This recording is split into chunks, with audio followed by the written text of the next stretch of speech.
Good Luck Moon is a pretty decent, certainly very educational episode of Mickey Mouse Funhouse.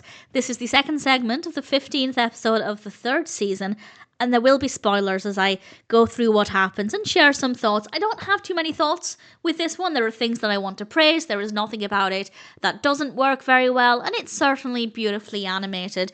The gang are invited to celebrate Chuseok. I hope I'm pronouncing that correctly, but I apologise if I'm not. And this is actually the Korean Harvest Festival, which I know nothing about, or I guess I knew nothing about before watching this. And obviously, for anybody like me, this is a great opportunity for learning, and there are various things shared in this, and I haven't written down a lot of the names because I know I would ruin the pronunciation, so that's why I'm not saying a lot of the Korean names for things, so I apologise if that's awkward or anything, but I didn't want to be offensive and mispronounce them, as I'm pretty sure I would. But we learn about the games that they play, hopping on one foot, and the traditional dances, and we get this really beautiful song as the characters do this circle dance. It's really nice to see. The music helps to break up the flow of the narrative a little bit, because often with Funhouse we have different characters off doing different things, and that really helps with the pacing as we cut back and forth between them. But with this one, they're all at the same place doing the same thing, so having a song in there helps to break it up a little bit and keep the pacing going. And then we focus on the food, which looks delicious, beautifully animated, and it turns out that they'd forgotten one of the dishes. There's this rice-based dish missing from the feast, so we get to see how they make it, and it's so clear to follow. I don't know how accurate it is. If anybody has any thoughts on that, please feel free to share. But we get to see up close of them making this dish, and we get to see the process. It's easy to follow. Obviously, this can encourage people or children, young viewers, to want to get into cooking, to learn more. Maybe it will encourage them to learn how to make food like this. I can't say for certain that somebody watching this at home with a young child could then go and replicate the recipe and make it. I don't know if it's detailed enough, or if you would need an actual recipe written down. If anybody can confirm or deny, please feel free to share.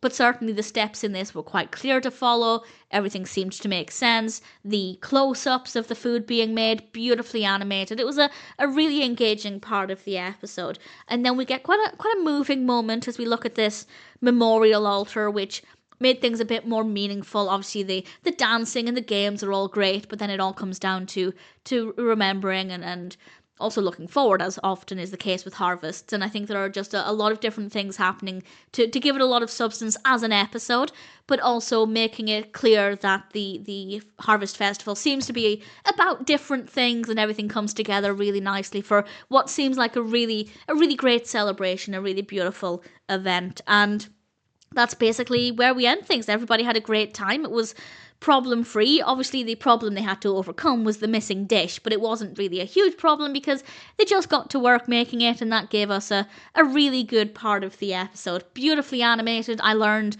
a lot, and obviously if anybody like me isn't aware of this festival, then there are a lot of opportunities for learning there. It's not the first Clubhouse episode to do that, and I think whenever we do get a really educational episode like this that looks at a particular culture or a particular tradition, I think they're doing a great thing.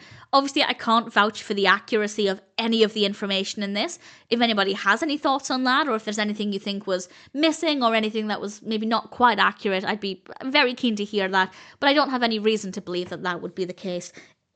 But nevertheless, it's a really enjoyable episode. I thought The Good Luck Moon has a lot to offer. It's entertaining, it's educational, it's beautifully animated, some lovely music in there as well. All things considered, I'd say it's a really solid segment in Mickey Mouse Funhouse.